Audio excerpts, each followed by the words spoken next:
Hola, bienvenidos a La Otra Realidad. La hipnosis es casi tan antigua como la humanidad.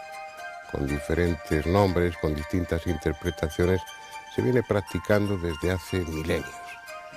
Desde las escuelas o santuarios del sueño en el Antiguo Egipto hasta Mesmer, y desde Charcot o Freud hasta nuestros días, jamás ha dejado de mostrar su eficacia. Ha conocido épocas de tremenda popularidad y otras en las que la ciencia la ha desprestigiado considerándola poco más que pura charlatanería. Sin embargo, no ha decepcionado nunca a aquellos que la practican o que se han sometido a esa técnica. Con frecuencia se utiliza como espectáculo. Hoy mismo en los programas de variedades de televisión suele incluirse un apartado, un acto de hipnosis en el que diferentes personas de las que asisten son sometidas a ese estado de conciencia especial y bajo esa situación realizan multitud de cosas divertidas. Eso no contribuye precisamente a su prestigio. Sin embargo, la utilidad de la hipnosis en la medicina y en la vida diaria es innegable. Sirve para suprimir el dolor, para buscar la raíz de nuestros traumas, de nuestras fobias, pero también sirve para abrir puertas, para despertar algo dormido en lo más profundo de nosotros mismos que nos permite cosas tan peculiares como la clarividencia, como recordar vidas anteriores. Es decir, la hipnosis no solamente tiene una utilidad práctica, sino que a nivel de investigación abre un enorme campo de posibilidades. Yo creo que merece la pena que nos ocupemos de la hipnosis con especialistas en la materia y descubramos, aunque sea parcialmente, las grandes posibilidades, el inmenso campo que se abre detrás de la hipnosis.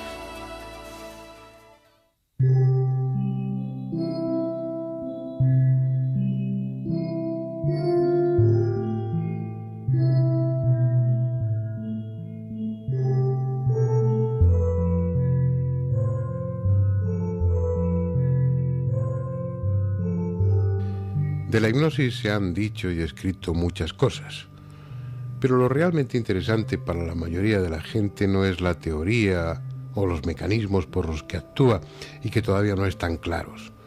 Lo interesante es la práctica, es decir, la técnica y los resultados. Así que hemos asistido a un curso de hipnosis para que a través de algunos fragmentos vean cómo se practica y qué estado se produce en el sujeto hipnotizado. No hubo preparación alguna.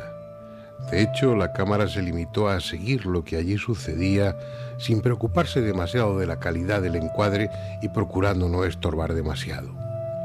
Incluso la persona hipnotizada es David, nuestro ayudante de producción, protagonista improvisado en la mayoría de los planos, y por dos razones.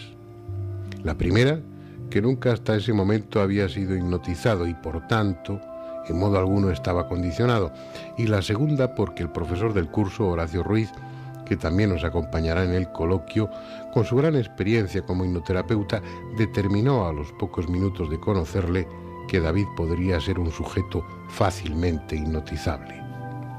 Lo primero que conviene aclarar es que si una persona no quiere, es imposible hipnotizarla. Se requiere en todo momento su colaboración. El hipnólogo va sugiriendo al sujeto sensaciones encaminadas a conseguir primero un estado de relajación profunda y luego, paso a paso, el descenso hacia un nivel de conciencia especial en el que no estará dormido, pero tampoco despierto en el sentido normal de la palabra, un estado que algunos llaman sonambúlico. Se entra en un grado de enorme sugestionabilidad. El sujeto siente realmente lo que el hipnólogo le dice que está sintiendo. Aunque no haya pegamento, siente sus párpados pegados. El cerebro vive con plena realidad lo que en ese estado se le sugiere. Si a pesar de tener los párpados cerrados se le indicase que está ante un foco muy potente de luz, un electroencefalograma demostraría que el lóbulo occipital de su cerebro, que es donde se elaboran las imágenes, estaba comportándose como si en efecto se hallase ante una intensa luz. En este caso, David no está levantando el brazo, está permitiendo que el brazo se levante, que los músculos actúen sin darles conscientemente la orden de actuar. Pero de la misma manera que la consciencia se inhibe, se desentiende, por decirlo así, de lo que haga su brazo, también puede inhibirse de estímulos externos, como por ejemplo el dolor. Antes de haber llegado a este estado, hubo algunos momentos que sirven para ilustrar perfectamente cómo el sujeto no está dormido, sino que percibe cuanto sucede en su entorno, reaccionando adecuadamente a lo que esté pasando. Si hubiera un incendio, se levantaría y echaría a correr como cualquiera. Si lo que sucede a su alrededor es divertido, sonreirá sin que ello quiera decir que no esté hipnotizado. Los ojos, dentro de un rato, cuando abras los ojos, tendrás muchas ganas de darle un abrazo a Andrés Aderasturi. Tendrás muchas ganas. Puede que te resistas, puede que digas, yo no lo voy a hacer, pero te aseguro una cosa, que hasta que no le des un abrazo, no vas a salir de este trance. La sensación de peso, la sensación de sopor, de sueño, te va a acompañar. En el momento que le des un abrazo a Andrés Aderasturi, despertarás, te encontrarás súper relajado, muy a gusto, muy bien. Atención, 1, 2, 3, abre los ojos, puedes levantarte, puedes hacer lo que quieras.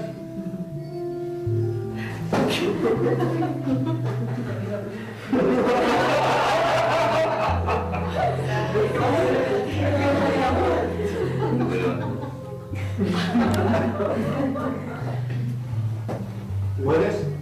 No, pesa la mano. Y la pierna está por levantar. Bien.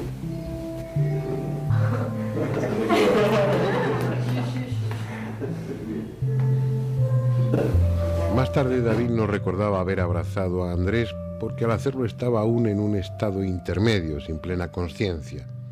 Horacio aprovechó esa circunstancia para inducirle de nuevo a un trance hipnótico más profundo. Esa maniobra de despertar al sujeto y enseguida volverle a hipnotizar es muy útil cuando se pretende bajar de nivel para acceder, por ejemplo, a los archivos donde se conservan vivencias antiguas, de la niñez, es decir, para hacer una regresión.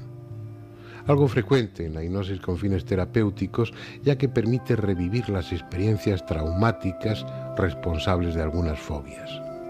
En esta fase, el hipnoterapeuta está utilizando varias técnicas casi simultáneamente. Mirarse la palma de la mano, ojos hacia arriba, pesadez del brazo, péndulo, etcétera, etcétera. En el fondo lo que pretende, y obviamente consigue, es algo que en sí mismo constituye la base de la hipnosis. Reclamar la atención de la consciencia hacia varias sensaciones: ojos, peso, abrir, cerrar párpados, contar, hasta que la consciencia se inhibe. Ocupada en diferentes cosas a la vez, deja la puerta abierta al subconsciente. La regresión ha servido en este caso para algo intrascendente, como un simple ejercicio práctico.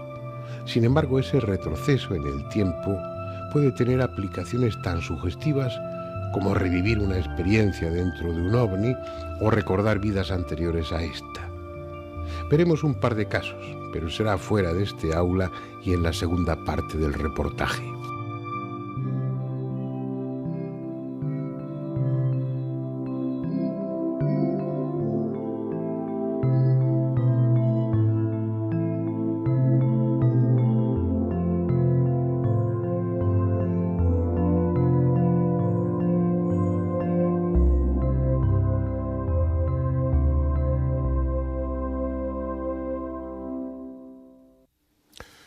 Vamos a conocer a nuestros invitados de esta noche. Ellos, con su experiencia, creo que van a aportar diferentes puntos de vista y muchos datos fundamentales para que al final tengamos una idea más clara sobre lo que es la hipnosis y cuáles son sus aplicaciones y cuáles son esos campos que mencionaba en la introducción de la mente que se abren a través de esa puerta que es la hipnosis. Ramón Ruiz, que bueno, tiene una tremenda experiencia en la hipnosis, en estados alterados de conciencia, experiencia ajena y también experiencia propia, que espero que tengas la deferencia de compartir con nosotros esta noche. Sin duda. Muy bien. Francisco Chelós, médico psiquiatra, se doctoró en Francia. Como psiquiatra tiene también una larguísima experiencia, a pesar de lo joven que es. Gracias, Bernardo. Y que bueno, como todos los psiquiatras tenemos o tiene alguna relación más o menos estrecha con la hipnosis, pero que nos va a aportar un punto de vista de las aplicaciones terapéuticas que tiene la hipnosis dentro de la psiquiatría y la psicología. Horacio Ruiz, hipnólogo, hermano de Ramón. Yo los tenía puestos en orden contrario, entonces Ramón, entre sus méritos, figuraba ser hermano de Horacio. Así es. Al iniciar la presentación ha sido al revés. Ahora entre tus méritos está ser hermano de Ramón. Ser hermano de Ramón, exactamente. Horacio Ruiz lleva muchos años dedicado a la hipnosis como hipnoterapeuta, también en la investigación, hemos colaborado juntos en muchas ocasiones. Y bueno, dentro del campo de la regresión, por ejemplo, que es un tema que inevitablemente saldrá en el coloquio, pues su experiencia es dilatada. Ya hablaremos de todo ello después. Bueno, y falta alguien, un especialista en lo que es estar dormido, en lo que es estar aparentemente muerto y sin embargo estar viviendo otra experiencia diferente, ¿no? Que es Guillermo Alonso, también médico cirujano, jefe de anestesiología y reanimación del Hospital Arnau de Vilanova. Que bueno, que tu trabajo consiste fundamentalmente en tener a la gente dormidita, pero no muerta, ¿no? Sí, eso es lo que se pretende. Y yo creo que también tu punto de vista va a ser muy interesante. Vamos a ello. A mí se me ocurren muchas cuestiones, muchas preguntas que probablemente se estén haciendo ustedes. La hipnosis, aunque estemos familiarizados con ella, desde el punto de vista del no experto, del no profesional, bueno, produce una cierta inquietud. Uno se pregunta si le pueden hipnotizar, aunque uno no quiera, aunque uno no se preste, si una vez que está en estado de hipnosis se convierte en algo así como una especie de zombie, obligado a hacer todo lo que el hipnólogo quiere. No sé, incluso la propia moralidad, si, como ha sido tema o argumento en muchas películas, si en estado de hipnosis uno es capaz de cometer actos delictivos o actos inmorales. Y yo creo que debiéramos comenzar, si os parece bien, por deshacer esos tabús o al revés, o si a lo mejor es verdad y uno se convierte cuando le hipnotizan en poco menos que un servidor inconsciente del hipnólogo. ¿Quién empieza? Si quieres yo rompo el fuego. Pues rompe el fuego. Fernando, diciendo que por supuesto habría que desdramatizar ese temor ancestral que existe hacia la hipnosis, que hoy la hipnosis es un instrumento de trabajo terapéutico altamente valioso y que sin duda alguna en algunos momentos se ha frivolizado la utilización de este método que, como tú decías muy bien al principio del programa, tiene una enorme antigüedad, pero que actualmente tiene aplicaciones francamente valiosas y positivas. Bien. Estáis todos callados. ¿Qué esperáis? ¿Que No. yo os vaya preguntando? Si queréis os pregunto, pero lo haré poniéndoos en aprietos. No, Bien. no, mejor que no. Mejor que no. Esas preguntas que yo he dejado ahí en el aire. Sí. Si yo no quiero, ¿me pueden hipnotizar? Pues la respuesta en principio sería que no. Es decir, que nadie puede ser hipnotizado en contra de su voluntad y realmente toda hipnosis es autohipnosis. Existe ciertas personalidades que son más sugestionables, más receptivas y que son más influenciables a ser hipnotizadas. Pero en general y salvo rarísimas excepciones, podemos decir que para entrar en hipnosis tiene que cooperar uno al 100%. Cuanto más coopere uno, más entra en hipnosis. Pero eso, por ejemplo, lo acabas de decir, ya suscita otro elemento de polémica o algo que conviene ser aclarado. Yo recuerdo, por ejemplo, cuando Charcot fue uno de los impulsores o de los protagonistas dentro de la hipnosis, aunque no fuera realmente un hipnólogo. Charcot en la Salpêtrière empezó a practicar la hipnosis.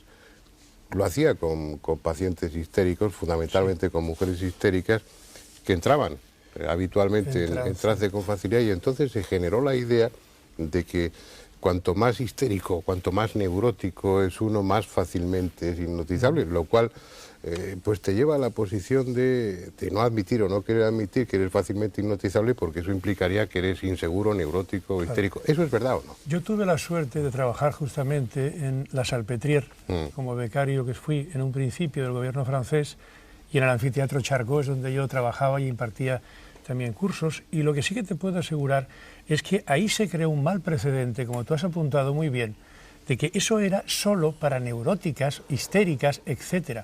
Pero en realidad Freud, que como sabes también fue alumno suyo ahí mismo en la Salpêtrière, lo que hacía es aplicarlo para pacientes y para producir estados regresivos que naturalmente lo que hacían es desbloquear algún tipo de traumas, como él decía entonces, como psicoanalista, como sabes, que tuvieron en la infancia, y al liberar la carga emocional que tenían estos pacientes, resolver ese trauma primigenio y a veces incluso es decir, infantil. Ahí ya se mostró, bueno, no hacía falta como terapia útil, venía estando demostrada desde hace muchísimo tiempo, pero es del principio en el que la ciencia oficial de alguna manera empieza a reconocer y a encontrar una utilidad para problemas concretos en la hipnosis. Pero yo querría saber si los que tenéis experiencia directa en el tema compartís esa idea popular, y yo creo que equivocada, de que cuanto más tonto es uno o cuanto más neurótico es uno, pues más fácilmente es hipnotizable, y que las personas inteligentes no cuesta trabajo hipnotizarlas. No, todo lo contrario, sino que la experiencia clínica, terapéutica, demuestra que si una persona tiene una buena capacidad de concentración, una buena capacidad de imaginación, de visualizar, es decir, si cuanto mayor capacidad tiene mental de seguir las indicaciones del terapeuta, más fácilmente entra en hipnosis. Es decir, tienes que cooperar, tienes que colaborar, y esto lo demuestra también el hecho de que personas muy mayores, que tienen mucha dispersión mental, que no se pueden concentrar, o los niños muy pequeños, o personas con incapacidad, algún problema de carácter psicológico, pues son muy difíciles, por no decir imposible, hipnotizar. O sea que cuanto más inteligente, es decir, una mente más o menos normal, con capacidad de entender lo que te dice el terapeuta y de seguir sus indicaciones, más fácilmente entras en hipnosis. Entonces, ¿por qué te cuesta tanto hipnotizarme a mí? Pues porque tú eres muy inteligente. Pero ¿no crees también que tiene relación y que lo guarda directamente con el hecho de eso que denominamos en psicología la capacidad de sugestión? Es decir, de verdad hay personas fáciles y personas difíciles de hipnotizar. Y en función de ese carácter o personalidad de cada uno, si se deja o no se deja, como se dice coloquialmente, si entra en trance con facilidad o no, es cuando puede ser más susceptible como tratamiento terapéutico. Sí. Guillermo, puedo alterar los miedos también. Mirad, en toda la historia de la anestesiología, que es apasionante, sabéis que antes de Morton y antes de inventar el protóxido de nitrógeno y todos aquellos, y luego los halogenados y tal, pues se buscaban técnicas para poder intervenir a un sujeto sin que se muriera, sin que se muriera de dolor. Porque al fin y al cabo el anestesiólogo lo que hace es defender al paciente de la agresión del cirujano. Bendita agresión, pero una gran agresión que le cuesta la vida. Entonces, aquello fue una opción en principios de siglo, pero que se desestimó. Y no sé por qué la razón. Sé que algún tipo de cirugía, me imagino, que será enormemente difícil y costoso llegar al trance hipnótico tan profundo para que no sienta cómo le quitan la vesícula o cómo le hacen una resección de recto, vamos. Lo veo francamente difícil. Sin embargo, yo sí que hice alguna experiencia de estas, pero en una intervención, en una herniorrafia normal, y un sujeto que me lo pidió quería ser operado sin anestesia, sin sedación, sin nada en absoluto, un ser excepcional. Y luego surgió una gran amistad con este sujeto. Bueno, pues la cuestión es que este problema nos hubiera resuelto muchos temas en anestesiología. Es muy importante porque la sugestión y lo que hacemos sobre todo ahora en las visitas preanestésicas es realmente quitarles el miedo y disponer o hacer una disponibilidad del sujeto para que no tenga un estado alterado, nervioso, excesivo, y pueda dejar fluir su vida. La cuestión es que, y esto se hace, y esto lo estamos haciendo. Yo, cuando estudiaba algo de hipnología, pues hacía pruebas. Por ejemplo, con el pentotal sódico en la mano, le insinuaba a la paciente, vas a sentir esto, y le iba insinuando lo que teóricamente sentiría si yo realmente le estuviera metiendo el pentotal sódico, y no le metía ni gota. Y la paciente quedaba roque, se dormía. Luego a mí me entraba un miedo atroz, de cómo le voy a dejar que le abran la barriga a esta chica sin haberle metido el pentotal o sin haberla relajado y tal. Entonces, muy pocas veces he tenido el valor de soltar amarras y dejarme que aquello funcionara. Con este hombre funcionó, solamente sintió molestia y despertó cuando le tiraban del peritoneo. Hice como una anestesia, me acordaba de un eminente médico de aquí de Valencia, una anestesia evolutiva, le ayudé para que esas sensaciones nociceptivas, dolorosas, las bloqueara antes de llegar al consciente y funcionó muy bien. Eso nos lleva a un tema que a mí me apasiona y que supongo que estaremos todos de acuerdo, que es el de la hipnosis ante el dolor. ¿Hasta qué punto, y tú eres anestesista y lo sabes, eso tiene aplicaciones? Paco, estoy hablando y diciendo unas cosas que son habituales, pero que son tremendas en sí mismas. El dolor es una de las cosas que más nos complica la vida. Tiene, por supuesto, un carácter útil, es defensivo, nos alerta sobre la enfermedad y demás, pero el dolor nos amarga la vida. Y resulta que con la hipnosis es tremendamente fácil suprimir el dolor. Tú sabes que el dolor tiene un componente mental enorme, es decir, hay tanta subjetividad en el dolor. Y todo lo subjetivo que tú quieras, pero el dolor duele. Claro, por supuesto. Y uno lo pasa muy mal. Yo creo que merecería la pena que aprendiéramos alguna técnica aplicable en casa, sencilla, para poder controlar el dolor. Me parece, hay una cosa curiosa. Ahora los médicos, ya ha pasado un poco de moda, pero hace unos 20 años se utilizaba mucho, o se volvía a utilizar la hipnosis, la relajación, se hablaba de sofrosis para extracciones dentarias y es curioso porque antes se hacía sistemáticamente.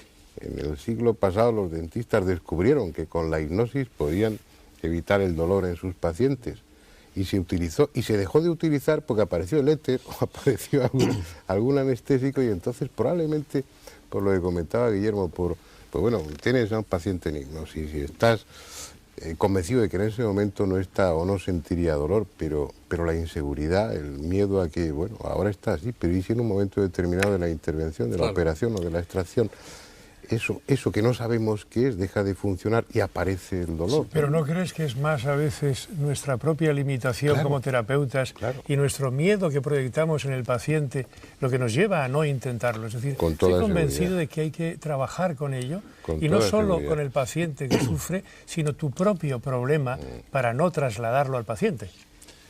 Es muy curioso, y además, aparte de en quirófano, que sería un hecho a tener en cuenta, pero en cuando el paciente, yo pienso que lleva mucha preparación y mucho trabajo, y hay cierta experiencia sobre este tema, pero el tratamiento del dolor, como tú decías, el dolor como tal, como patología o como síntoma de una patología, los enfermos terminales, neoplásicos, en pacientes que están sufriendo verdaderamente, como una alternativa, se está utilizando, y aquí en Valencia se está utilizando, como alternativa cuando ya los mórficos fallan, enseñarle al paciente a buscar con hipnosis cuál es la raíz de su mal.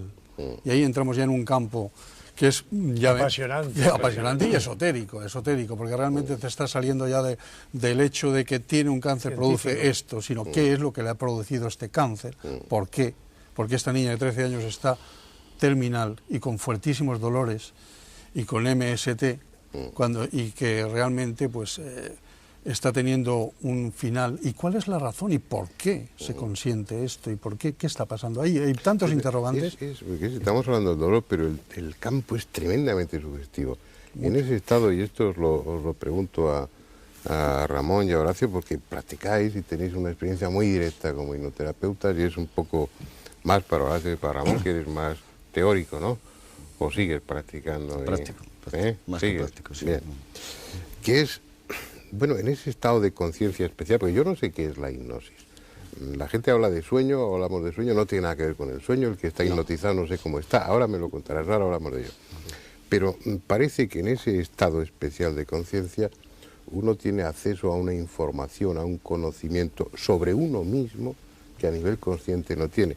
Entonces, a nivel de fabulando, yo me he planteado muchas veces, bueno, una persona en hipnosis profunda no la puedes hacer primero que te cuente, que él entienda, que descubra, como decía Guillermo, cuál es la patología, la génesis, la intimidad de lo que está pasando.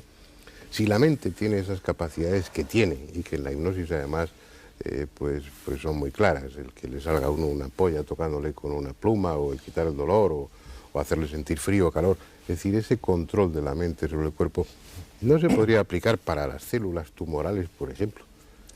darles una orden en ese estado, decir, bueno, ahora que estás en este nivel de conciencia, métete ahí en tus células tumorales y darles la orden de que dejen de incordiar y que empiecen en beneficio del resto del organismo, que se mueran. A mí me gustaría, ¿qué se puede hacer? aprovechando que hay 3 doctores y antes de que intervenga Ramón, contar 2 experiencias prácticas breves de lo que hemos hecho con unas personas en relación al dolor, que como bien acabas de indicar es subjetivo, y como continuación a lo que plantea Fernando de ese tremendo poder que tiene la mente pues para hacer cosas que muchas veces, digamos, la ciencia todavía no llega a discernir, no sabe qué ocurre. Por ejemplo, en el Hospital Txagorritxu de Vitoria, una señora de 80 años, con un marcapasos, 7-8 años colocado, y una de las válvulas le provoca una gravísima infección. Nos llama al equipo, la hija era doctora, había sido alumna de uno de los cursos de hipnosis que habíamos dado nosotros y nos llama para ver si podíamos intervenir, podíamos hacer algo a la madre, puesto que no la podían anestesiar químicamente, era diabética, tiene un tipo de alergia y no la podían anestesiar. Y como habían oído hablar de que la hipnosis a veces suplía la anestesia química con anestesia hipnótica, a ver si podíamos hacer algo. Estuvimos, contado brevemente, 4 horas en el quirófano, ayudando al equipo de cirujanos que intervinieron. Entonces a esta señora se le hipnotizó, se le dio una palabra clave, como sabéis, para disociarla, que se disocie del cuerpo físico, que se traslade psicológica, mentalmente a otro lugar y su cuerpo físico esté totalmente anestesiado, insensible, un poquito ajeno a lo que está viviendo su conciencia, que está en otro sitio. Después de 4 horas de intervención, de estar acompañándola continuamente, cuando parece que salía un poquito del trance y que podía notar un poco molestia con la palabra clave que habíamos acordado, pues yo estaba allí continuamente controlando el proceso y salió contando chistes a las enfermeras. O sea, esto es un caso concreto y específico que mediante la hipnosis y los ejercicios de visualización a una persona que, dicho sea de paso, entraba muy bien en hipnosis, porque habría que hablar qué personas pueden entrar en un grado tan profundo como para poder hacer esto. Y otro caso, una doctora... A mí me gustaría saber qué intervención se le hizo a esta mujer. Se les trajo el marcapasos y hubo que colocarle de nuevo la válvula. Un marcapasos interno y se le podía meter un marcapasos interno. 4 horas duró la intervención. Pero no le tocaron válvula, no abrieron corazón. No, era extraerle todo el aparato y volvérselo a colocar por el cuello, bueno, etc. sí, es fácil. 4 horas duró la intervención. Claro, entonces ella estaba... La hija al principio nos había llamado no tanto por la intervención en sí, sino por el pánico. El pánico de los días anteriores, que la madre tenía, una mujer tan mayor, y claro, como no podía ser anestesiada químicamente, pues la mujer estaba aterrorizada. Y era para calmar, reducir el nivel de ansiedad. Claro. Yo quiero en ese sentido, si me permites, Horacio, romper una lanza en favor de lo que se denomina, médica, quirúrgicamente, lo de la preanestesia. Tenemos todos un miedo escénico tremendo, no solo a entrar a un quirófano, sino, como tú decías, Fernando, ante el dolor y el sufrimiento. Y todo lo que sea previo, todo lo que alivie, todo lo que dé confianza y seguridad, creo que es absolutamente indispensable. ¿Cuánta gente va realmente con susto, con miedo y con un síndrome realmente de ansiedad y de angustia a cualquier tipo, incluso a un examen? Yo recuerdo, Fernando, cuando yo de niño iba al colegio a un examen oral, la noche anterior yo no dormía para nada y llegaba al examen muy disminuido porque el miedo, la preocupación y sobre todo aquel escenario y aquel montaje me impresionaban altamente. Quiero decir que todo lo previo a algo fundamental, trascendente o importante, yo creo que es susceptible de tratamiento hipnótico, porque es una herramienta, es un arma muy eficaz. Sí, ahí entran en juego muchos aspectos que, bueno, que la medicina no considera con la suficiente importancia, ¿no? Que es que muchas veces el acto quirúrgico empieza no horas, sino hasta días antes, ¿no? El paciente se va colocando en una situación de angustia que le lleva a la intervención o a esos minutos anteriores en la peor situación, cuando debiera ser al contrario. Pero tú le preguntabas, Guillermo, a Horacio el tipo de intervención, cómo, y en la pregunta daba la impresión de que... de que piensas que depende de la agresividad de la operación el que la hipnosis puede ser o no puede ser efectiva, ¿no? Mira, se han utilizado hipnosis, o llámale como quieras, para cirugía vascular periférica, varices y demás, es cierto, y con éxito, algunas hernias, partos. Y realmente cambiar un marcapasos, bueno, hay que abrir pero no metes un cable, o bien te metes por subclavia o te metes por femoral el cable hasta llegar a implantarlo en el corazón, y el marcapasos lo implantas debajo de piel. Es tejido celular subcutáneo, debajo va el marcapasos. No es tan agresivo para el físico, para el cuerpo humano, no es tanto, pero es muy útil. Quiero decir, chapó por esta técnica, porque tan importante es esa intervención como cualquier otra. Y hay una serie de intervenciones que sí que serían óptimas para hacer este tipo de cosas, de anestesia. Y me parece... ¿Extracciones dentarias? Sí, sí. Pero claro, el dentista no se juega más que le duela un poquito el diente o que el nervio cuando le mete en el canal le pueda molestar. Pero el terror nuestro sería que tuviera un shock por dolor si no funciona el sistema. Imagínate que se le pasa el efecto eso y está con la tripa abierta, con separadores, con pinzas y dentro. El pánico. Eso... Es curioso, es curioso. Pero eso te has asegurado antes, te has preparado mucho. Por ejemplo, este caso de la Pero no, extracción. siempre lo de Cuenta Guillermo, siempre te queda la duda, ¿no? Sí. Y piensas que cuanto más larga es una operación o cuanto más cruenta, ¿cuál sería la...? Hay intervenciones que son chocantes, que son muy fuertes, que aunque tengas una protección anestésica, porque protege actualmente la anestesia muchísimo, pero que tiendes a tener, o bien por hipovolemia, por dolor, porque el dolor lo siente, aunque esté dormido, está sintiendo su cuerpo el dolor. Tal es así, que aunque esté inconsciente el paciente totalmente, me sube la frecuencia cardíaca, me sube la tensión y me está indicando, tengo dolor, y tengo que meterle más analgésicos, además mórficos. Bien, pero que creo que es una alternativa muy útil, que se está utilizando muy poco. En mi hospital sí que tenemos algún terapeuta que yo colaboro con él o él conmigo, que es francamente bueno en temas del dolor, en temas de crisis de ansiedad, y hemos tenido casos muy bonitos, hemos colaborado en casos muy bonitos con hipnosis. Él es un gran terapeuta, lo hace muy bien, y creo que abre una expectativa enormemente valiosa y despreciada o poco valorada por la medicina oficialista, porque tiene pánico a estas cosas. Sin embargo, los americanos no, es curioso.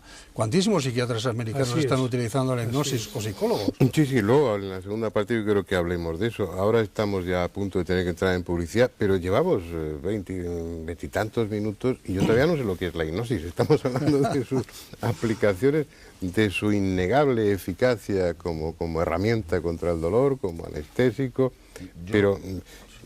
¿En qué situación? Cuando alguien se hipnotiza, ¿qué es lo que está? ¿Dormido? Sí, antes que llegar ahí, ¿no? Antes que llegar ahí, me parece que es importante no ir solamente, porque cuando nos están escuchando, y esto me parece que es muy importante desde el punto de vista práctico, no solamente la hipnosis es válida, puede ser una alternativa a la anestesia o ayudarse con la anestesia, me parece que hay muchas cuestiones del vivir diario, que es importantísimo con la hipnosis, es decir, problemas de fobias, de disfunciones que tenemos, de ansiedad, todo eso degenera una serie de enfermedades de relación con los demás, en definitiva, de vivir mejor y de ser más felices y de conocernos a nosotros mismos un poquito más. De poco nos sirve en un momento determinado saber los grandes mecanismos que hacen volar un avión si realmente somos incapaces de comunicarnos pues, con nuestra mujer, con nuestros hijos, con nuestros vecinos. En este sentido, la hipnosis es muy importante porque nos ayuda a conocernos a nosotros mismos, saber en qué situación estamos, y realmente luego nos ayuda. Y quiero contar un casito muy corto. No sé si dejarte, Ramón, que te interrumpa, y empezar en la segunda parte del coloquio contigo, que además nos has intervenido apenas. Perfecto. Y en este poquito tiempo que queda antes de ir a publicidad, explícame tú qué es estar hipnotizado, ¿en qué estado está uno? Es estar con un estado alterado de la conciencia, es decir, nosotros tenemos una conciencia, ahora la que estamos normalmente nosotros, que es el estado de vigilia, es poner al cerebro, a la mente, ponerla que emita unas frecuencias determinadas, para que sea el cerebro receptor de toda esa información que nosotros le vamos a dar, para que sea capaz de procesar, es decir, como el ordenador, lo tenemos que poner de una manera determinada para que pueda procesar. No tiene que ver con el sueño. No. Es la persona hipnotizada no está dormida. En mi experiencia no está dormida nosotros. Pero tampoco está despierta de forma normal. No, es que si nosotros estaríamos en estado de vigilia, como estamos ahora, yo estaría precisamente ahora preocupado del foco que me está alumbrando o de si el coche lo tengo en segunda fila. El cerebro necesariamente no puede estar en esa misma situación porque no va a recepcionar los mensajes que tenemos y tiene que buscar dentro de sí, dentro del subconsciente. Entonces tenemos que prepararle para que vaya allí. Difícilmente una persona, un estado de nerviosismo imposible que pueda ir, necesita una relajación. Bueno, pues si a ustedes les parece bien y a nuestros invitados también, vamos a ver la segunda parte del documental.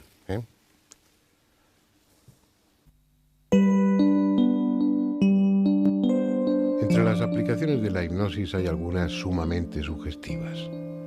El acceso a lo inconsciente permite abrir viejos archivos en los sótanos de nuestra mente.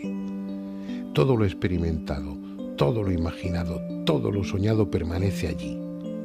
Sensaciones, sentimientos, infinidad de situaciones, de experiencias que damos por perdidas, por definitivamente olvidadas, están conservadas en los pliegues de nuestra memoria profunda.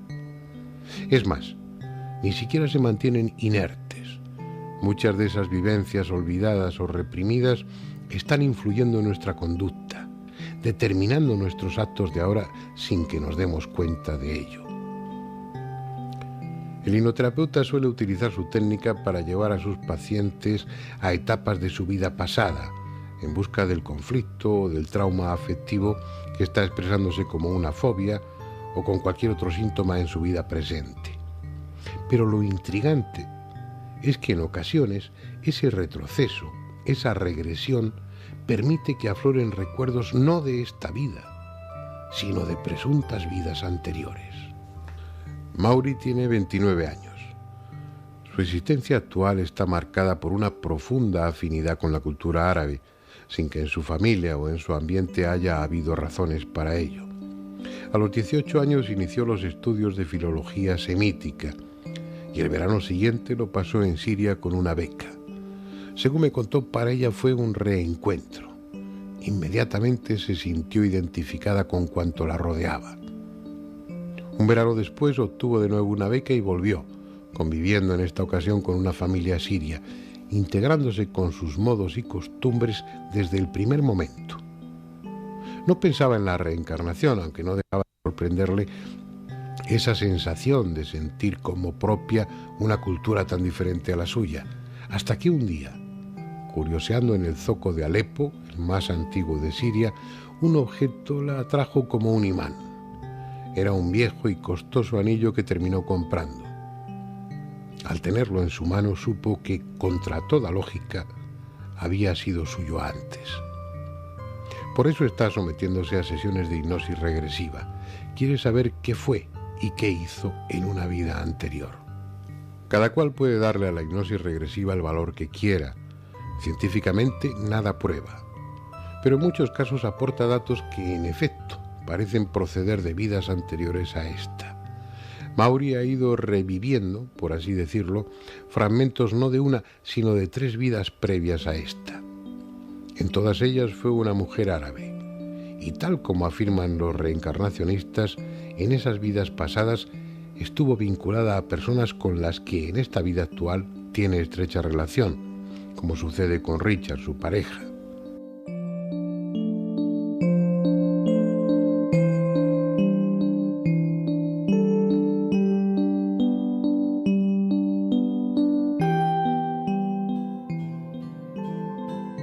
Hace casi 40 años que se produjo uno de los casos más célebres de la ufología. Un matrimonio norteamericano, los Hill, tuvo un encuentro cercano con un ovni. En su experiencia faltaban 2 horas de tiempo, 2 horas de las que no recordaban nada. Sometidos 3 años después a hipnosis regresiva por el doctor Benjamin Simon, revivieron lo que había sucedido durante ese tiempo borrado de su memoria. Habían sido llevados por la fuerza al interior de la nave y allí, entre otras muchas cosas, sometidos a una minuciosa exploración. El rigor de la investigación realizada por el NICAP, el Comité Nacional de Investigación sobre Fenómenos Aéreos, y la honradez del matrimonio Hill no permitieron sombra alguna sobre la autenticidad del caso. Se abrió así el capítulo de las abducciones, de los secuestros en el fenómeno ovni. Desde entonces han sido muchos los casos estudiados de personas que han vivido o creído vivir experiencias similares, con lagunas en su memoria que a través de la hipnosis regresiva han podido recordarse total o parcialmente. Rosa es una de ellas. Su supuesta abducción se produjo hace más de 20 años.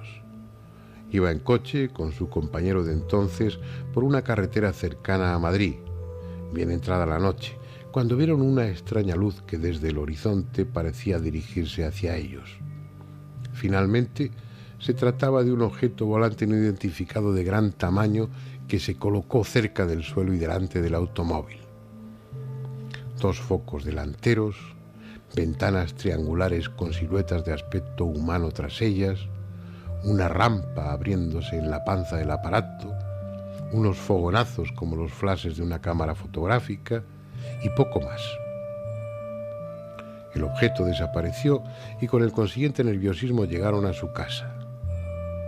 Como en el caso de los Hill y tantos otros, un cálculo del tiempo transcurrido desde el avistamiento hasta que se encontraron en su domicilio dejaba entre 2 y 2 horas y media vacías, sin posible justificación.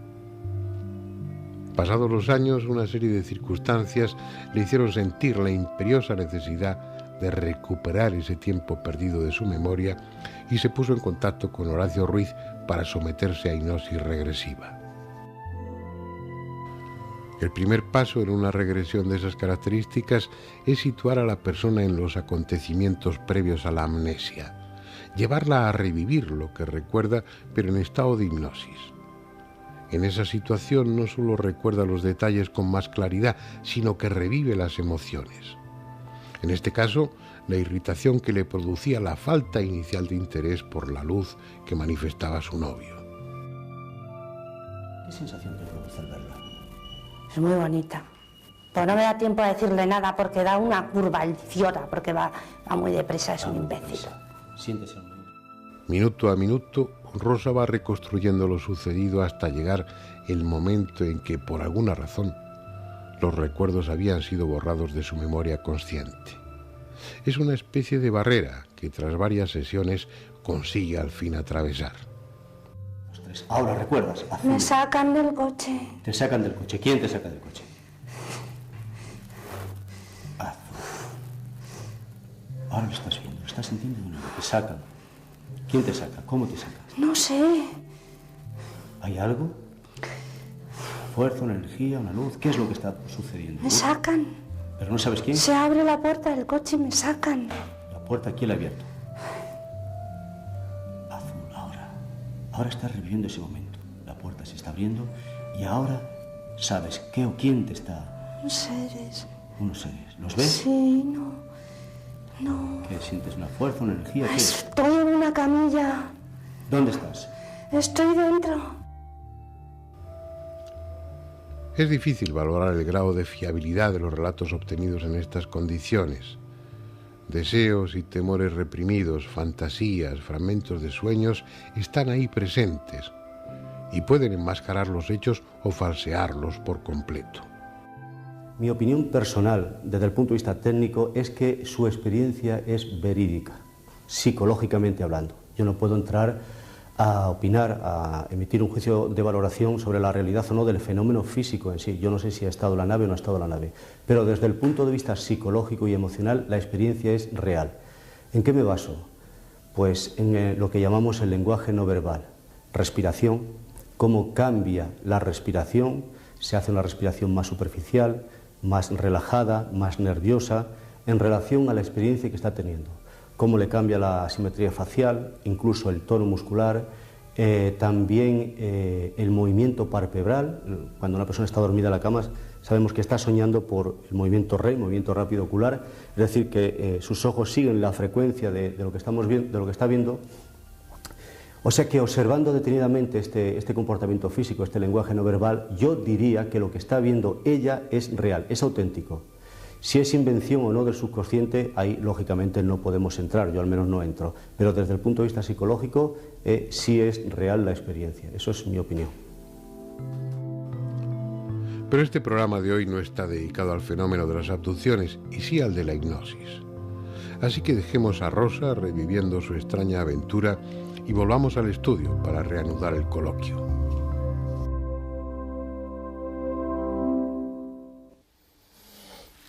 Bueno, vamos a continuar con la segunda parte del coloquio. Ramón tenía la palabra. Hay muchos aspectos.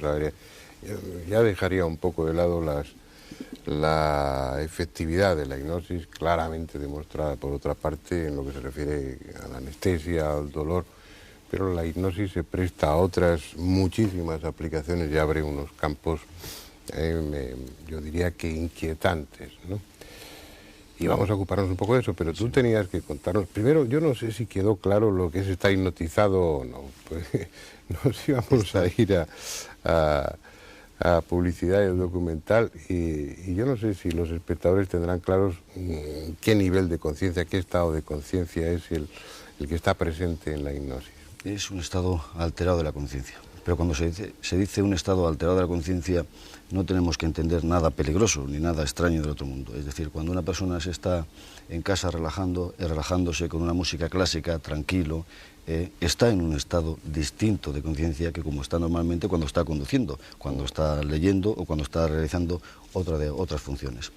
La hipnosis, yo creo que es importante decir que la hipnosis es una herramienta útil, muy útil, desmitificar la creencia que hay cierta peligrosidad, que alguien dentro de la hipnosis, haciendo una práctica de regresión, haciendo una concentración, haciendo una meditación, se puede quedar colgado, se puede quedar en un estado que luego él no va a poder ser la persona que era antes. Sí, que es un temor común. Guillermo en el descanso lo planteaba. Sí, la gente tiene miedo a que le hipnoticen y luego, ¿qué pasa? ¿Me puedo quedar ahí? No, en absoluto, no se puede quedar ahí. De todas maneras, tenemos que decir también que cuando alguien... No se queda nadie. Y si al hipnólogo le da un infarto, se tiene que ir corriendo y deja ahí a la persona hipnotizada, ¿qué pasa con ella? Ahí pasa exactamente lo mismo que imaginemos, por hacer imaginemos que nosotros estamos en un estado sin hipnosis, es decir, un estado profundo de relajación. O alguien se toma un ansiolítico o se toma una pastilla que a uno le relaja, ¿no? Es decir, ¿qué es lo que sucede si el médico no está? Que los efectos se van a pasar, es decir, la persona no va a estar eternamente relajado. Es decir, la persona eso que de la novela de Allan Poe, el caso de Valdemar, que se queda años ahí. Otra cosa distinta es que la persona, por eso tiene que estar siempre en manos de especialistas, de terapeutas, de profesionales. Otra cosa es que la persona tenga alguna serie de disfunción, tenga un problema psíquico, que eso es otro tema. Por tanto, tiene que ponerse siempre en manos de terapeutas profesionales y de médicos. Pero en el sentido de la hipnosis como método de relajación, como método de conocerse a uno mismo, tiene unas utilidades muy grandes. Y quiero poner un ejemplo, ¿no? Es decir, de andar por casa. Yo tuve un compañero que tenía un problema en el sentido de que él llevaba dentro del Departamento de Recursos Humanos pues las relaciones, lógicamente, con todo el personal. Esta persona, en el momento determinado que se suscitaba algún problema, que es un buen profesional, tenía el problema de que tartamudeaba. Al tartamudear, esta persona lo que hacía es evitar los conflictos que se producían con el tema de personal, que son innatos en los departamentos de recursos humanos, y hacía dejación, lógicamente, de sus obligaciones, y a la larga tenía problemas él con la dirección de la empresa. Por métodos de relajación, por métodos de hipnosis, este hombre aprendió a corregir su tartamudez. Él supo cuál era el problema, lo trató y ya no tartamudeaba. ¿Eso qué le dio a este hombre? Le dio una seguridad en sí mismo, en su trabajo, que lógicamente desempeñaba luego sus funciones. Por tanto, es muy importante y tiene una validez increíble dentro de este campo. ¿Pero qué hizo la hipnosis ahí, por ejemplo? ¿Qué hizo la hipnosis con él? Primero, ir a la raíz del problema. De todas maneras, Horacio es el terapeuta que es el que está más cualificado que yo. No, pero que está contando la historia. Pero en este sentido fue una relajación. ¿Conocerás el argumento? Sí, perfectamente conozco.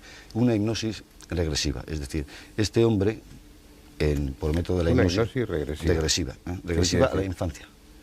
Que a través... Mira, ya entramos. Bien, ya no hablamos de anestesia, no hablamos de inhibir el dolor y esas cosas. Es decir, en un estado de hipnosis, la persona está en una situación mejor para recordar, para acceder a lo que tiene guardados en los archivos de la memoria, que en condiciones normales no recordaría... Y en la hipnosis sí puede uno recordar mejor. Son recuerdos, experiencias que nosotros tenemos grabadas dentro de sí mismo. Lo que se trata es de conducir a la consciencia esos recuerdos que están ocultados o que están enterrados o están como un armario. Vamos a ese armario y lo podemos abrir. Este hombre, cuando era pequeño, a la edad de 4 o 5 años, tenía una serie de dificultades para relacionarse con los demás. A la vez que le llamaron la atención sus padres, porque tenía los padres muy autoritarios, este hombre le suscitó él mismo ese complejo que él mismo se creó, complejo hablo entre comillas, es decir, yo no soy el experto en psiquiatría. Le hacía que no podía desarrollar y comunicarse bien con los demás. Entonces, él comprendió cuál era el problema, trabajó sobre ese problema, se le quitó la tartamudez. Y además era un caso concreto que sí quiero decir que tartamudeaba hacía sus prácticas de hipnosis, de relajación, y él hablaba en público tranquilamente sin tartamudear.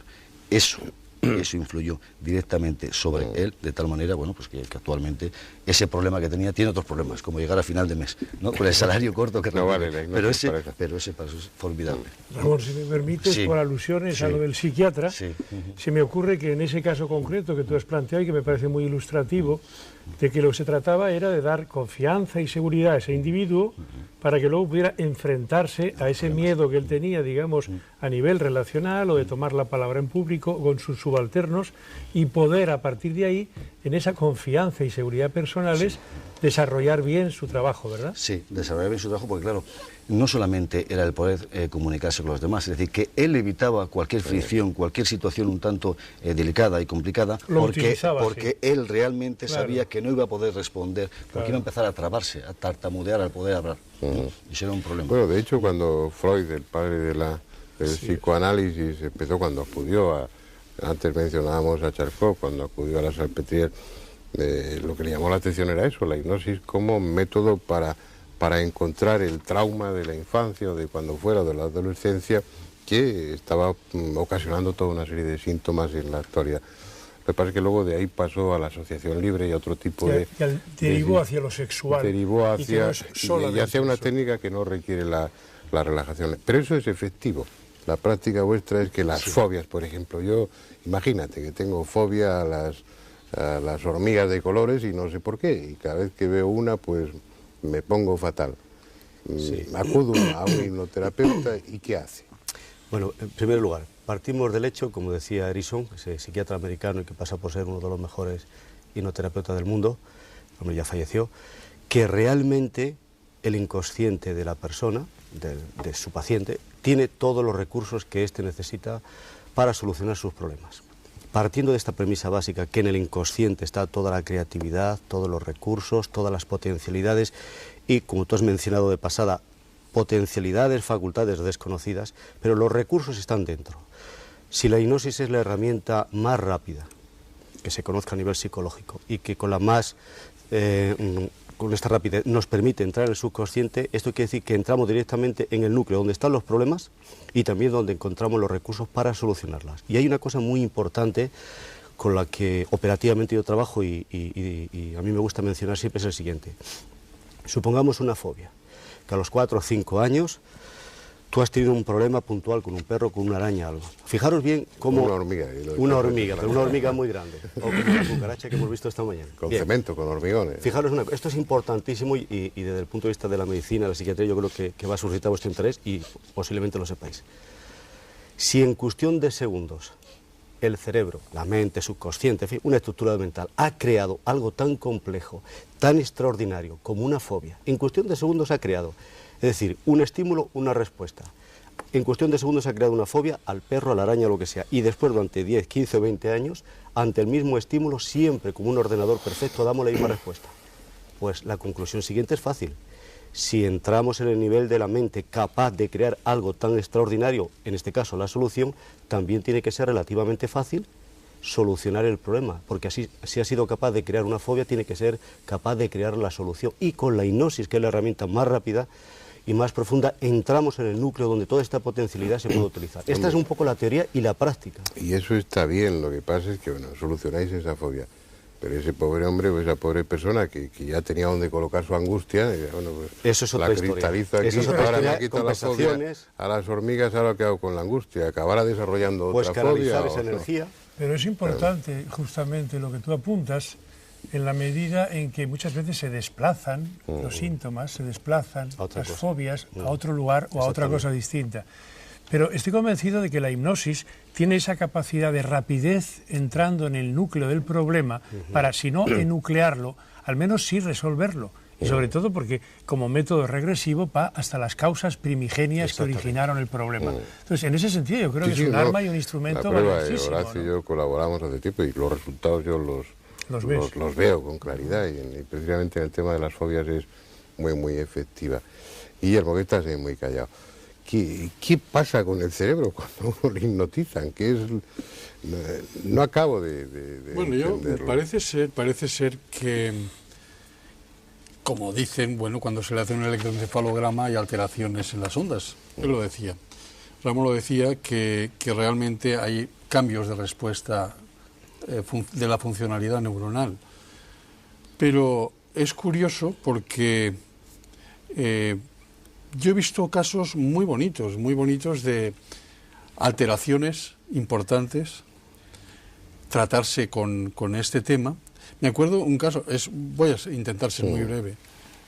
Una chica, médicos internistas del hospital en una de mis guardias, me dice, mira, tenemos una muchacha, no sabemos qué patología tiene y le hemos hecho todo, hasta una biopsia de un nervio por si tiene una polineuritis y tal. Bien, esta muchacha se nos está muriendo, se nos está yendo y no tenemos un diagnóstico y le hemos hecho de todo.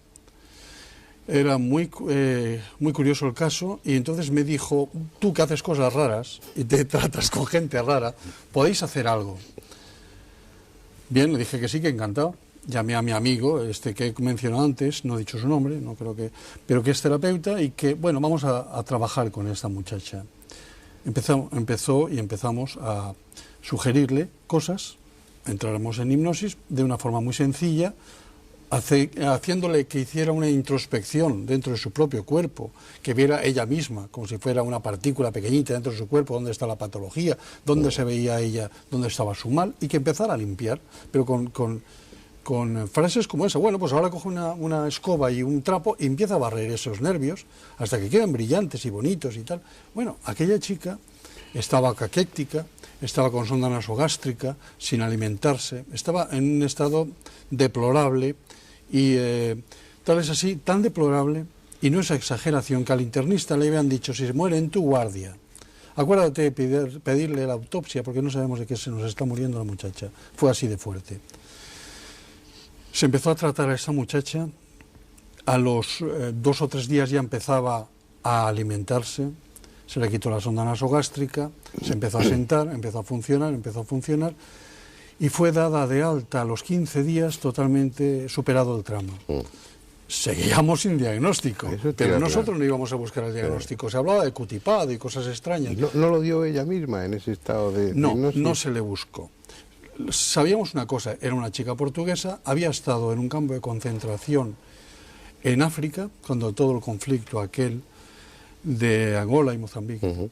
Entonces, esta chica venía traumatizada, estaba claro que venía traumatizada, pero había una patología extraña que le estaba llevando, tenía una parálisis del braquial, pero ella cuando de pronto veía que ese brazo paralizado podía levantarse y tocarse el hombro contrario, aquello potenciaba muchísimo su fe y su credibilidad en que aquello funcionaba. Y de hecho, la chica, bueno, salió muy bien, se casó, va cojita, le hicieron una biopsia, va cojita, pobrecita, pero bien, era necesario hacérsela, pues se le hizo. Y el diagnóstico, con todos mis respetos a los internistas, el diagnóstico de alta fue gingivitis hipertrófica. Y yo me quedé, bueno, tenía una gingivitis como cuando una intoxicación por hidantoínas que se ponen muy hipertróficas. Gingivitis es una inflamación de las encías. Sí, la mandé a un amigo dentista, le arregló la boca y quedó muy bien. Se lo hizo todo en plan graciable, claro. Pero que fue una bendición aquella muchacha. Bueno, ahí ha funcionado perfectamente, ¿no? Y ha salido adelante. El diagnóstico es surrealista. Totalmente. Yo te quería comentar, Guillermo, y es una cosa que me viene muy cercana por el trabajo también profesional. ¿Hasta qué punto hay un montón de enfermedades que son un cajón desastre y que en esos casos, como decías bien tú, Horacio, tienen una aplicación directa? Porque cuántas veces los médicos, y en tono el mea culpa como médico, no sabemos exactamente un diagnóstico preciso, pero que sí, por ejemplo, comentábamos en un principio, en la clínica del dolor y en cualquier tipo de sufrimiento es altamente eficaz, y al mismo tiempo en otras patologías que no se saben exactamente cuál es su origen o cuál es su etiqueta o su titulación, es realmente valioso el instrumento que utilizamos pues, sin duda en hipnosis. Sin duda alguna, pero es un poco una continuación de lo mismo, porque tampoco sabemos exactamente qué es la hipnosis. Los hipnoterapeutas que lleváis muchos años de práctica, sabéis perfectamente la mecánica, la técnica, los resultados, pero llega un momento en el que no sabéis con qué estáis trabajando, ¿no? En qué estructuras de la mente, del alma o de la conciencia, llámalo como quieras, os movéis. De repente aparece algo que no esperáis, ¿no? Yo que sé, que una paciente de hipnosis se ponga a hablar en un idioma que no es el suyo, por ejemplo, como tú bien conoces. ¿Qué pasa ahí? O que empieza a tener premoniciones, perdona, o que empieza a recordar una vida anterior. ¿No os lleváis sorpresas de ese tipo cuando...? Yo, si os parece, hago una pequeña introducción desde mi punto de vista, bajo mi experiencia, lo que es la hipnosis, teóricamente. A estas alturas, es un enigma. Venga. Y luego la continuáis, la mejoráis sin duda. Mira, en principio, normalmente cuando hacemos hipnosis terapéutica se supone que con un fin curativo, equilibrar a la persona, pues que pueda resolver una fobia, un trauma, un conflicto, algo que perturba su vida, mejorar su calidad de vida. Se supone que tiene que ser el estado de hipnosis. Estar hipnotizado es un estado de profunda relajación donde hay una disminución de las ondas cerebrales. Se dice que estamos en alfa o en zeta, que son una actividad bioeléctrica del cerebro que corresponde a estados de relajación o dormir con sueños, y el cuerpo está muy relajado. Hay una laxitud de miembros, los músculos muy relajados, se ralentiza el trabajo del corazón, respiración, es decir, hay unas constantes vitales que son parecidas o análogas al sueño, por eso de que la hipnosis a veces se asocia con el sueño. Eso en una terapia normal y corriente. Ahora, hay que tener en cuenta que una persona puede estar hipnotizada como en el espectáculo y no hay ninguna relajación, sino todo lo contrario, una rigidez catatónica, cuando le ponen una silla de ruedas. Que no se nos olvide eso, luego quiero saber cómo se montan esos shows en la tele. Lo podemos montar. Sí. O sea que, pero en principio nuestra orientación es de una profunda relajación. Hay una disminución de la actividad cerebral, etcétera.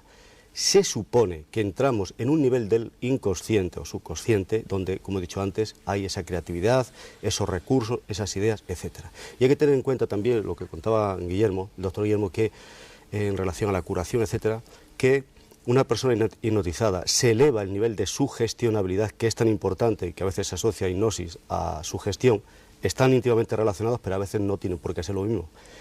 Y el sistema nervioso autónomo, que rige todos los procesos vegetativos, homeostáticos, etcétera, no, fijaros bien, esto es importantísimo y sobre todo el campo de la medicina es importante, no distingue, el sistema nervioso autónomo no distingue entre una imagen o una experiencia vivida realmente a algo imaginado en sus más mínimos detalles. Por lo tanto, a nivel de actividad cerebral, hormonas, neurotransmisores, endorfinas, etcétera, el organismo va a reaccionar exactamente igual. Sí, se activa el sistema inmunológico.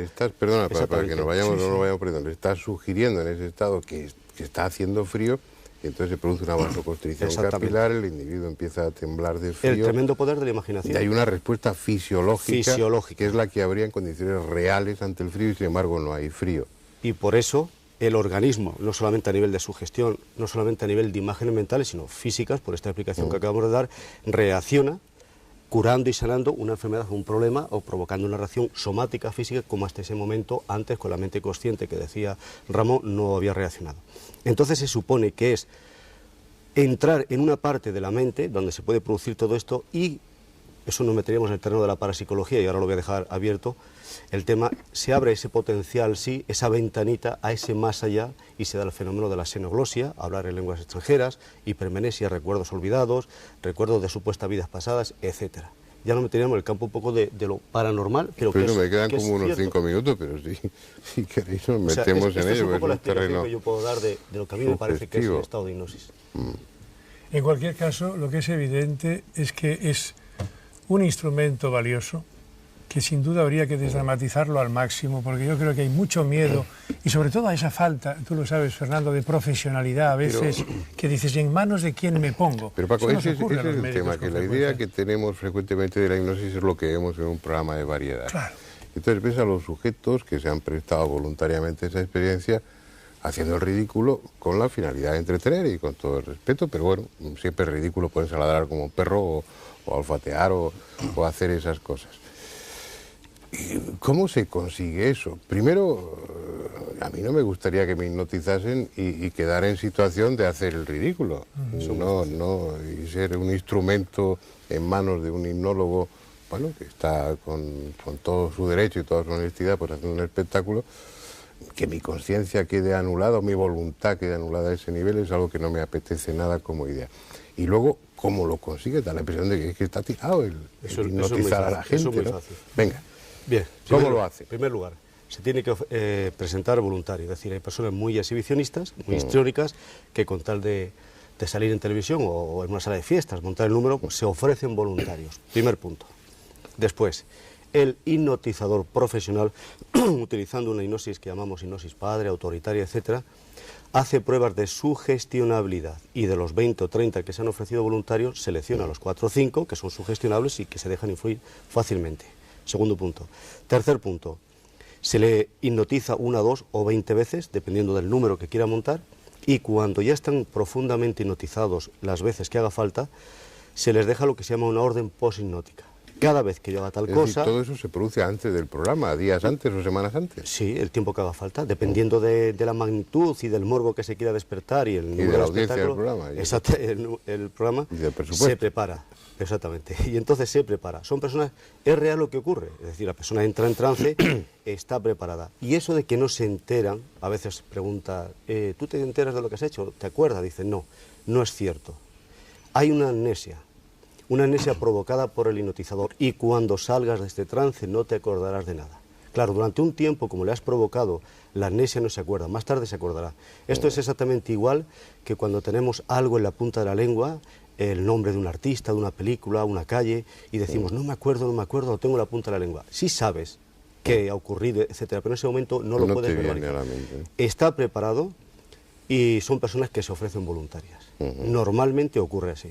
Es decir, no están fingiendo, pero tampoco es algo espontáneo. Normalmente hay una preparación previa, otras veces supongo que no. Yo recuerdo, no sé, vosotros si conocisteis a Fassmann, al célebre Fassmann. Yo le traté en muchas ocasiones, hice algunos programas con él, un hombre fascinante, y había desarrollado unas técnicas de fascinación o de hipnosis rápida, como el fast taco, que era impresionante. Yo recuerdo pues uno de los operadores que llevaba, Federico Larraya, que bueno, en una cuestión de segundos lo cogió, le hizo así, le tocó no sé dónde y ¡pum! Cayó como es decir, eso existe realmente, pero no es lo habitual en los espectáculos. El hipnotizador de espectáculo lógicamente sabe, por la morfología somática, la tipología, unos rasgos de la personalidad, qué personas son más sugestionables, y hay personas que por aquello de la fascinación, por aquello de que crees que el hipnotizador tiene poderes, que esto es otro de los tópicos, inmediatamente te sugestionas. Entonces el profesional sabe que esa persona está sugestionada y que nada más que le mire o le haga pronuncie 4 frases va a caer. El profesional de espectáculo lo sabe y juega con esas personas. Nos lleva de la mano justamente al tema de antes, y es a que la confianza que tú depositas en el médico, terapeuta o hipnotizador es tan indispensable que el poder de la mente mueve montañas, y como en este caso vemos, indudablemente eso es lo que resuelve de inicio el que pueda entrar en trance y trabajar con él abiertamente, ¿no? Yo haría una especie de balance o de resumen, me parece, estoy totalmente de acuerdo con lo que dices, que es, primero, que si uno no quiere no se le puede hipnotizar. Es decir, tienes que colaborar para entrar en un trance, un estado hipnótico. Segundo, que en realidad no te meten en el estado hipnótico, eres tú el que vas entrando en ese estado, y el hipnoterapeuta, el hipnólogo, te va conduciendo, te va ayudando a que entres ahí. Tercero, que en hipnosis no te ves obligado a hacer aquello que no harías estando consciente. Exactamente. Es decir, esa idea, por ejemplo, bueno, pues las mujeres que quedan en manos de un hipnólogo inmoral, pues una vez que están en hipnosis, él se va a aprovechar y va a hacerlas el amor y cosas por el estilo, eso no es posible. Eso es prácticamente imposible. Ella en ese estado pues reaccionaría igual que si estuviera despierta. Exactamente. Salvo que ella haya un deseo inconsciente y entonces se deja llevar. Esto es igual que cuando las 2 copitas de más. Que cuando tienes 2 copitas de más te atreves a cantar, a contar chistes, a hacer cosas que en estado aparentemente normal no haces. Y te desinhibes. Pero normalmente no haces nada que atento contra tu moral, tus códigos éticos, ni nada. Bien. Aún así, la hipnosis no es algo que se pueda o se deba practicar como un juego. Yo creo que eso es lo fundamental. Es decir, la utilización desde la profesionalidad de la hipnosis como sin duda una herramienta, pero no frivolizándolo y, como tú decías bien, no convirtiendo algo tan serio en un show, en una exhibición, en una especie de fascinación por medios de comunicación, etcétera, etcétera. Y puesto que las técnicas son fáciles, en principio, bueno, cualquiera que lea un libro aprenda usted a hipnotizar o hipnoticen en lecciones, hay todo tipo de bibliografía a ese nivel. ¿Es algo recomendable o si no se tiene experiencia uno corre riesgo de llevarse sustos? Yo ahí lo asemejo siempre con un coche, es decir, es fácil conducir, depende de la persona que sea, si es temeraria, si es imprudente, con el coche sirve para hacernos a nosotros, llevarnos, transportarnos de un sitio a otro, y en manos de un temerario, pues puede servir para hacer trastornos, realmente trastornos y perjudicar.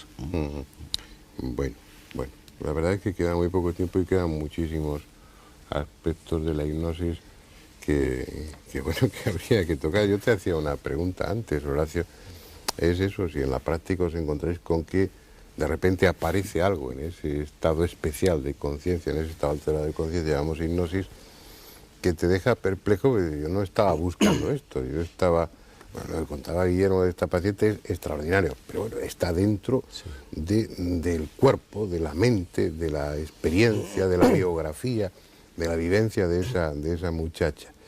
Pero no sé, que de repente te empiece, pero lo decías en Auglosia, lo dices como, bueno, como algo, no, es que en hipnosis se puede hablar en alemán, puede ponerse a hablar en alemán o en arameo, sin que conscientemente tenga acceso a esos idiomas. Eso la primera vez tiene que sorprender, que impactar. Y luego, una vez que has sufrido el impacto y la sorpresa, te preguntas, ¿y por qué pasa esto? Y ahí cuando investigas. ¿Sí? Pero el otro día, por ejemplo, trabajando con una paciente que va a ser operada, se la estaba preparando psicológicamente, bueno, sobre todo para reducir el nivel de ansiedad, relajarle, enseñarle una técnica de autohipnosis para que ella misma se relaje y dentro de lo que se pueda, pues vaya en unas condiciones físicas y mentales lo más equilibradas, satisfactorias, relajadas, etcétera, la operación. Hubo que regresarla, como decía Ramón antes, a la infancia, pues para que comprendiese ciertos problemas, contenido emocional. Bueno, entró tan profundamente en hipnosis que conectó con lo que algunos llamarían vidas pasadas y se vio, pero además con un gran dramatismo emocional, con el lenguaje no verbal, le cambió las facciones, el tono de voz, cambió la respiración, taquicardia, etcétera. Se vio muy pequeñita de mantillas, tendría 7, 8, 10 meses, en brazos de su madre.